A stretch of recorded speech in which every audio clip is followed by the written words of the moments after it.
Mesdames et messieurs, bonsoir. Les assemblées provinciales sur l'ensemble du pays ont ouvert la session de septembre consacrée au budget de province et bien entendu d'autres édits à voter. Dans ce journal, vous suivrez le déroulement du Sankourou, Kwilu, Mongala et les Sud Ubangui. Le gouvernement congolais s'insurge contre l'arrestation d'un jeune Congolais inscrit à Louvain en Bruxelles pour des raisons non établies. Junior Massoudi, c'est comme ça qu'il s'appelle, le vice-premier ministre, ministre des Affaires étrangères, a été instruit par le chef de l'État lors de la récente réunion du Conseil de ministres à suivre de près la situation jusqu'à sa libération. C'est le sommaire de ces 19 heures que nous avons le plaisir de vous présenter. Vous nous suivez à travers le monde, soyez le bienvenu si vous nous rejoignez.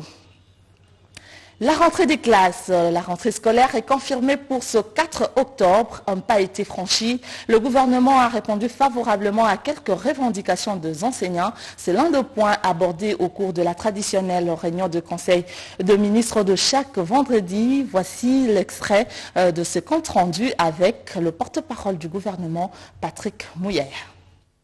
Le président de la République a rappelé son engagement à faire de l'éducation une priorité. Ceci s'est traduit par l'instauration de la gratuité de l'école et la valorisation de la formation professionnelle.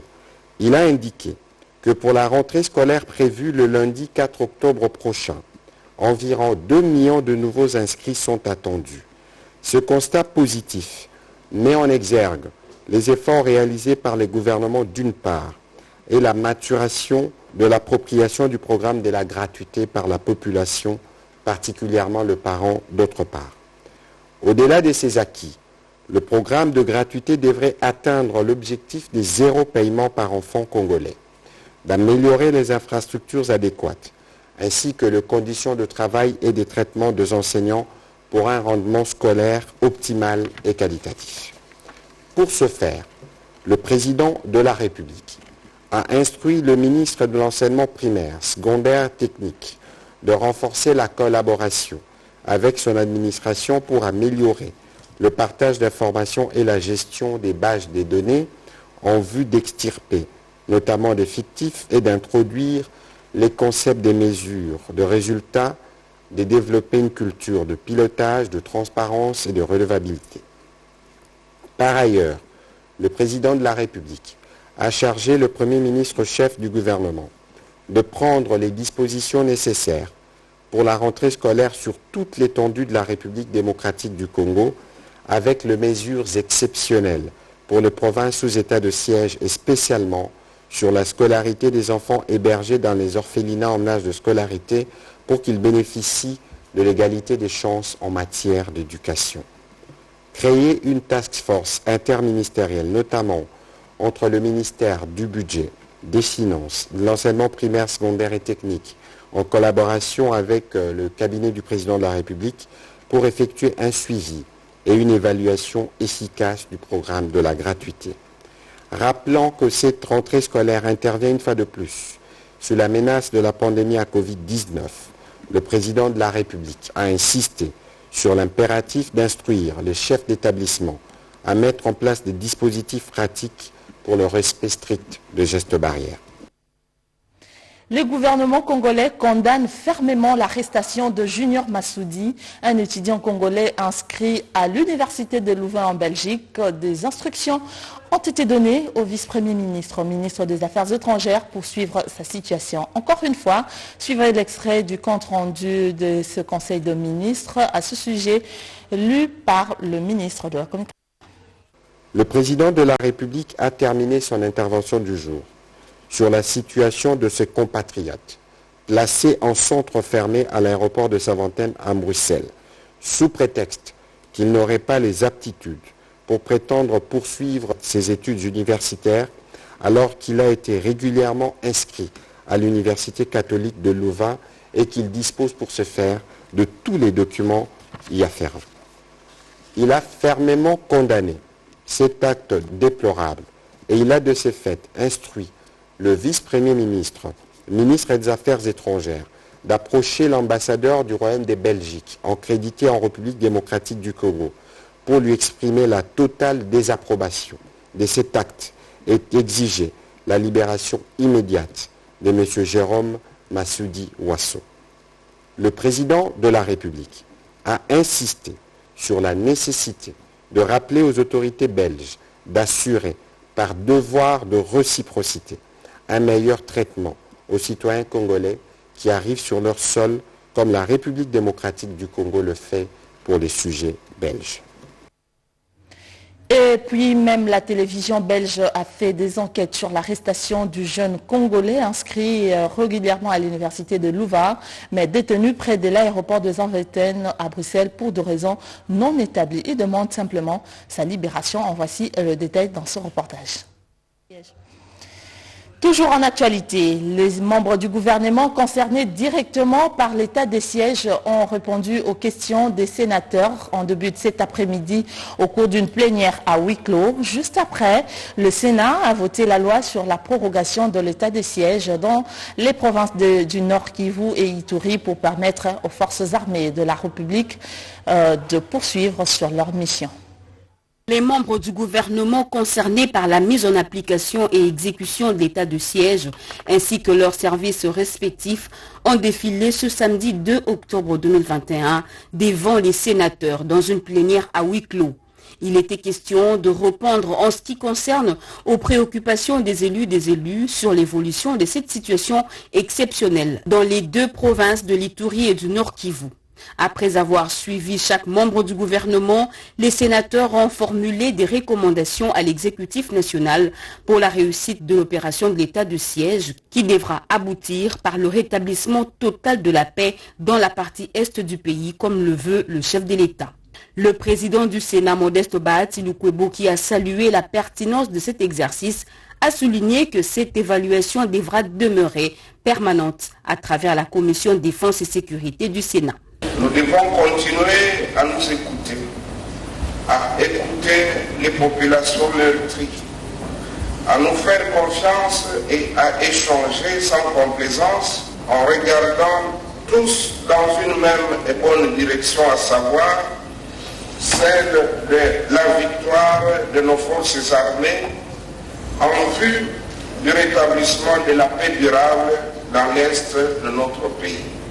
Un exercice auquel le ministre de la Défense nationale et des anciens combattants se livrera aussi souvent qu'il le faudra.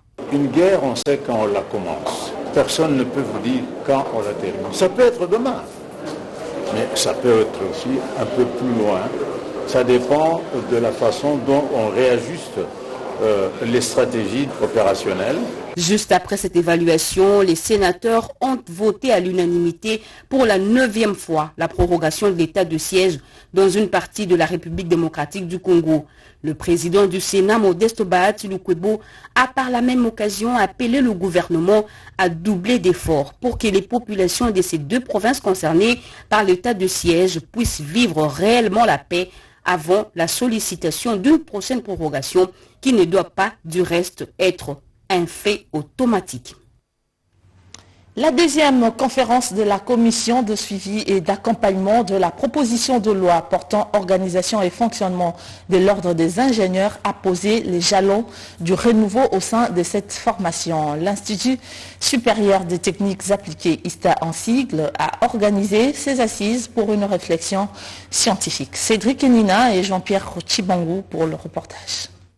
Deuxième conférence de la commission de suivi et d'accompagnement de la proposition de loi portant organisation et fonctionnement de l'ordre national des ingénieurs.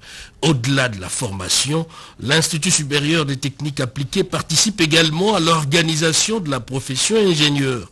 Une proposition de loi au cœur des débats et réflexions portée par deux élus du peuple, Alphonse Ngoï Kassanji et Bernard Kayumba, qui ont tous deux entretenu l'assistance sur deux thèmes, à savoir l'apport des ingénieurs dans le développement intégral de la RDC et la lutte contre la pauvreté et perspective de la profession. Autre thème d'importance capitale, c'est celui développé par les conseillers spéciaux du chef de l'État en charge des infrastructures, David Moukeba, qui est revenu sur les avantages et importance de l'ordre des ingénieurs en RDC. La fière chandelle revient donc à l'ISTA et son directeur général a reconnu le président du Sénat, Modeste Bahati. En tant que responsable de l'une des chambres du Parlement, nous veillerons à ce que cette proposition de loi puisse connaître son cheminement et dans les meilleurs délais possibles. Depuis que le professeur Kasenge Dia est à la tête de l'ISTA, il faut l'avouer, il a apporté une touche appréciable quant à l'organisation, mais également quant à donner, à faire respecter l'ISTA. Sensibilisation sur les processus de la réforme de l'aménagement du territoire en vue d'une affectation des espaces, atelier organisé à l'intention de députés nationaux de la Commission aménagement du territoire par le Centre des technologies innovatrices et le développement durable. Cet atelier avec les députés nationaux vise à amorcer une synergie d'action et d'échange des informations sur l'évolution du processus de la réforme et d'aménagement du territoire entre l'Assemblée nationale, le ministère de l'aménagement du territoire, la société civile et les partenaires techniques et financiers. L'Assemblée nationale a programmé pour cette session l'examen de projets de loi sur l'aménagement du territoire. Il était important que nous puissions nous retrouver, procéder à des échanges d'informations pour que lorsque la loi sera envoyée au niveau de la commission, que nous n'ayons pas de difficultés pour le traitement rapide de ce projet de loi afin que cette loi puisse être adoptée. Pour le secrétaire général, à l'aménagement du territoire constitue le socle pour catalyser un développement harmonieux et durable du pays. Les affectations, les usages, l'occupation, c'est le travail de l'aménagement du territoire et nous les faisons en concertation avec tout le monde. Aucune affectation sur l'espace national ne peut plus se faire comme ça se faisait dans le temps. Il faut passer par l'aménagement du territoire. Pour le Centre des technologies innovatrices et le développement durable, la réforme de l'aménagement permettra de résoudre les problèmes de superposition des titres et la sécurisation des droits des communautés locales et peuples autochtones, a souligné le président du conseil d'administration, Joseph Ekemino. Cet atelier a été organisé par le CTIDD en collaboration avec le groupe de travail Clémarais de Rénové, avec l'appui des RRI. L'état de siège dans la partie est du pays, le droit des humains doit être respecté dans cette partie de la République. C'est le but de la rencontre entre le ministre des Droits humains, Albert Fabrice Puela, avec l'ambassadeur de Pays-Bas. Les deux personnalités ont échangé autour de questions relatives aux droits humains dans la partie est de la République. Kedi Chala nous en parle. Les conditions carcérales sont une préoccupation permanente au ministère des Droits humains. Albert Fabrice Puela, ministre des Droits humains, a échangé avec l'ambassadeur de Pays-Bas en RDC, Jolke Opewol, sur l'amélioration de ces conditions qui comprennent les soins de santé, la nourriture régulière et de bonne qualité pour les prisonniers. Au cours de cet entretien, il a aussi été question de la situation dans les territoires sous état de siège. La RDC peut compter sur le soutien du Pays-Bas. Pour nous, les valeurs des droits humains sont une priorité dans tous nos programmes et c'est la même chose pour le ministre. Alors on se trouve sur le même tableau et on a pu échanger sur les priorités et les points un peu préoccupants qui sont toujours là. Il faut trouver des moyens pour améliorer les conditions des prisonniers, des conditions de nourriture, des conditions accès aux médicaments. Les victimes de la guerre de 6 jours à Kisangani sont à la quête de leur indemnisation. Bernard Kalombola, président de l'association des victimes de la guerre de Kisangani, a rencontré le directeur du cabinet adjoint du ministre des Droits humains. Il est derrière le deuxième paiement qui suit son cours normal et il a demandé aux bénéficiaires de prendre leur mal en patience. Pratique de la torture est une infraction. Elle est punissable par la loi pénale congolaise. La police nationale congolaise et d'autres services de l'État qui s'exposent à de traitements dégradants et inhumains sont à l'école de formation sur la criminalisation de la torture. Cette formation est assurée par le département des droits humains de la MONUSCO. La torture relève de tout acte faisant subir à une personne la douleur ou la souffrance aiguë de type physique ou mental. Elle peut être dégradant, peut être d'un agent de service de l'État ou de la police, dans le but d'obtenir des renseignements ou des aveux sous les menaces d'intimidation ou de pression. Et même la privation de liberté fait partie de la torture. La torture est pénalement reconnue par la loi congolaise comme une infraction. Les services de l'ordre, tels que la police, s'exposent malheureusement souvent à de telles pratiques. Cela nécessite cependant une sensibilisation pour la prise de conscience et le sens des responsabilités édictées par l'éthique et la déontologie professionnelle face aux tentatives de débordement. C'est l'explication qu'il faut donner à l'atelier de formation sur la vulgarisation de la loi criminalisant la torture. Cette session de formation organisée par la République démocratique du Congo en collaboration avec le département des droits humains de la MONUSCO vise à amener la police et les agents de l'État à combattre toute forme de pression et d'actes désobligeants pour éviter la poursuite judiciaire. Cette situation met la police dans un embarras car elle est souvent victime dans l'exercice de sa fonction. Face aux inquiétudes soulevées, selon le colonel, commissaire supérieur de la police nationale congolaise, Élisée Zaïnam, la torture est formellement interdite. Il faut préciser que cette interdiction de la torture est un droit humain absolu et valable sans exception. La RDC avait ratifié la Convention des Nations Unies. Son application demeure de rigueur.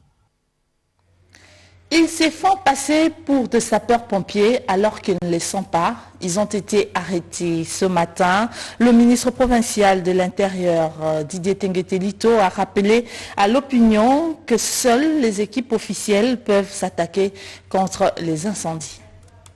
Le corps des sapeurs-pompiers de la ville de Kinshasa a été créé par l'arrêté du gouverneur de la ville. Quelques imposteurs ont été appréhendés s'aventurant sur un terrain aussi délicat que celui de l'extinction du feu. Le ministre provincial de l'Intérieur, Tengetelito, a tenu à fixer l'opinion sur le fonctionnement de ce corps de métier.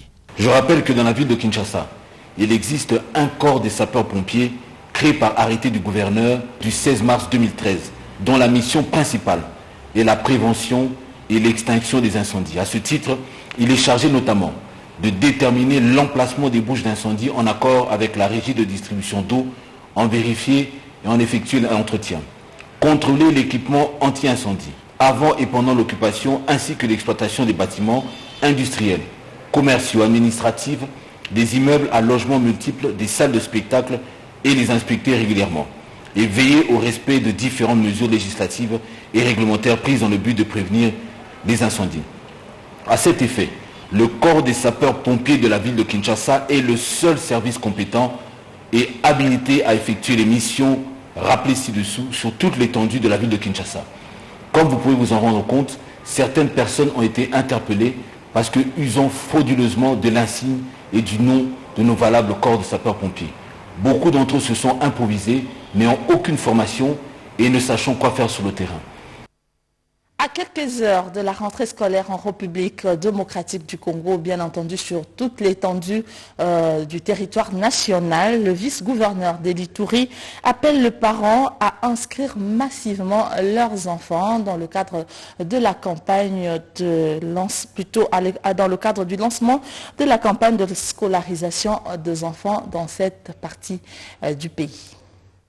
L'Office national du produit agricole du Congo secteur de l'Ituri est confronté pour la maximisation des recettes au compte du trésor public. Et pour cause, les agriculteurs n'ont pas l'accès facile à la plantation du café et du cacao. Ceci suite à la présence de groupes armés dans les zones de production, à savoir le territoire du Roumu et de Mambasa. Une situation qui entraîne la baisse de production et de l'exportation avec comme conséquence l'appauvrissement et le déplacement des producteurs et acheteurs.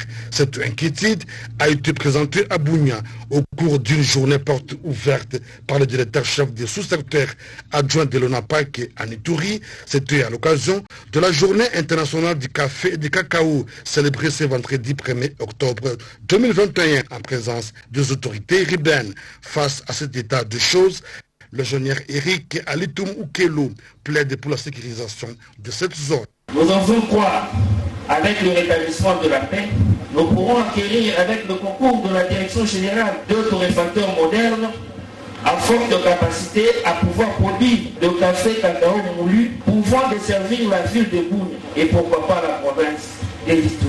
Rappelons que depuis l'installation et l'inauguration de son laboratoire de cacao, il y a 3 ans, l'ONAPAC Bunia produit sur place son propre café et cacao moulu en Ituri et les célébrer sous le thème « Cultivons le café, l'or vert pour diminuer la pauvreté ». L'édition du forum Kenlo Bantou a ouvert ses portes à Pullman Hotel par le directeur de cabinet du chef de l'État. C'est ce qui a été recommandé par le panéliste au cours de cette rencontre. Constance Mananga nous le dit dans ce reportage. Pendant 3 jours, les acteurs économiques vont réfléchir sur le capital humain, l'emploi et le renforcement des capacités. Cette deuxième édition du forum Kenlo Bantou va approfondir les discussions autour de l'amélioration des conditions de travail au niveau des ressources humaines des entreprises. Cette première journée a été aussi marquée par la signature de la charte d'éthique qui permettra aux sociétés privées des placements de respecter leurs engagements. Lancée par les directeurs du cabinet adjoint du chef de l'État Nicole Toumba-Boachia, cette dernière a salué l'initiative de la SODEICO. C'est un grand honneur pour moi de contribuer par ma présence à l'accompagnement de Kenlo Bantou, dont le cheval de bataille est le développement du capital humain. Cette initiative cadre parfaitement avec la vision du chef de l'État, qui n'a de cesse de mettre l'homme au cœur et au centre du développement. Des assises qui vont permettre aux participants de renforcer leurs capacités en capital humain et en leadership transformationnel au sein des entreprises. Pour plus d'éclairage autour de la charte, une conférence de presse a été organisée pour les médias. Le ministère de la Jeunesse, l'Office national de l'emploi ONEM ainsi que le Conseil international des industries suédoises font partie de l'organisation. La traite de personnes et la vente des organes humains prennent de plus en plus de l'ampleur dans la province de Tanganyika, au Katanga et même le Lualaba. L'Agence nationale de prévention et de lutte contre la traite des personnes a organisé dernièrement à Kolwezi un atelier de lutte contre ces phénomènes. Un commentaire de Oscar Mbalkaïch. Les vols d'enfants, les trafics des organes refont surface dans la province du Haut-Katanga et celle du Lualaba. Pour barrer la route à toutes ces personnes de mauvaise foi, un atelier contre la traite des personnes a été organisé dans la province du Lualaba, principalement dans la ville de Kolwezi, avec comme objectif assurer la coordination des acteurs institutionnels impliqués dans la lutte contre la traite des personnes, élaborer la politique nationale en matière de lutte contre la traite des personnes et mettre en œuvre des stratégies, mécanismes ainsi que des outils de lutte contre cette pratique, mais aussi garantir la prise en charge des victimes ainsi que des témoins tout en veillant à la poursuite des trafiquants.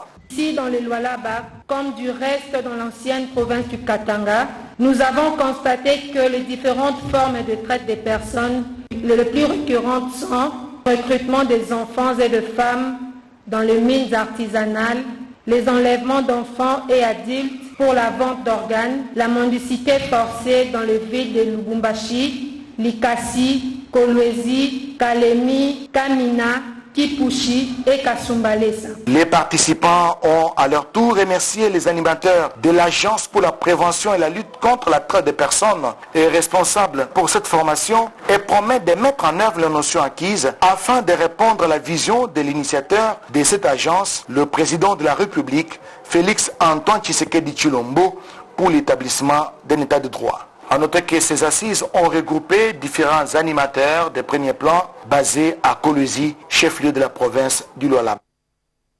C'est déjà connu que c'est ce lundi, les enfants vont reprendre le chemin de l'école, mais c'est à partir de Mbujimaï, au Kasaï oriental, que le coup d'envoi de la rentrée scolaire sera donné. Le ministre de l'enseignement primaire, secondaire et technique, le professeur Tony Mwaba, y est arrivé depuis hier. Ce matin, il a eu une réunion avec le gouverneur de province, Jeannette Moussambalonga, pour lui présenter l'agenda de ses activités pendant son séjour.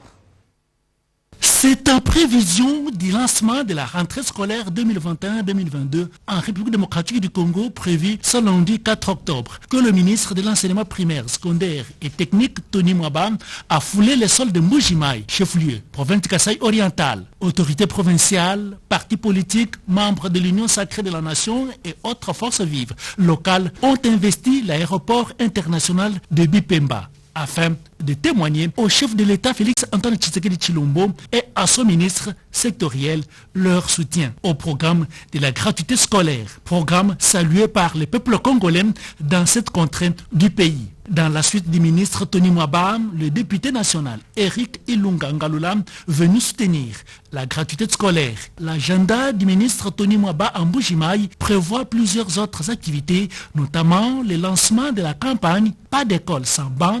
Le 4 octobre prochain, c'est la rentrée scolaire. Nous avons décidé de venir lancer la rentrée scolaire à partir de la ville de Mbujimaï pour toute l'étendue du territoire de la République. En dehors de la cérémonie du lancement de la rentrée scolaire, nous avons d'autres activités connexes, notamment l'installation de la mutuelle de santé des enseignants, la campagne Pas d'école sans banc, et nous allons équiper certaines écoles en banc. Des civilités ont été réservées au gouverneur intérimaire du Kasaï oriental, Jeannette Longa Moussamba, avant de faire une mise au point.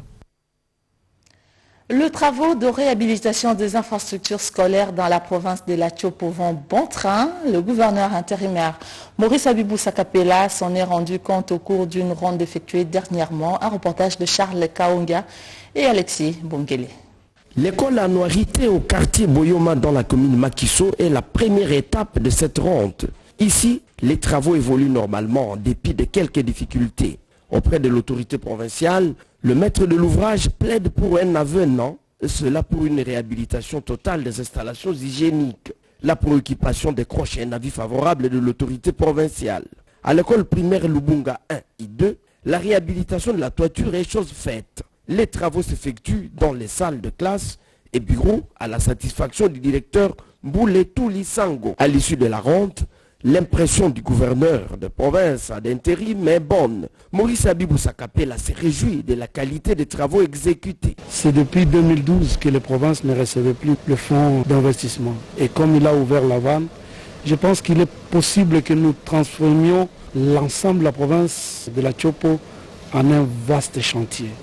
Et cela est pour garantir le bien-être de nos concitoyens, qui est pratiquement le leitmotiv de tout pouvoir politique. Il faut noter que le programme de réhabilitation des infrastructures scolaires dans la province de la Tchopo ne se limite pas dans la ville de Kisangani. Les territoires de Yaouma, Banalia et Ubundu sont également ciblés. Au cours de la ronde, le gouverneur intérimaire de la Tchopo a également visité le site d'entreposage des matériels en destination de 3 territoires. Le programme est rendu possible par le fonds d'investissement reçu du gouvernement de la République. Voilà, ça sera donc l'essentiel de l'actualité de ces 19 heures à travers le monde. Vous nous avez suivis, mesdames et messieurs. Merci de votre attention. À 20 heures, Sandra Nyangui va me remplacer sur ce même plateau pour la grande édition du journal sur la RTNC. D'ici là, portez-vous bien et au revoir.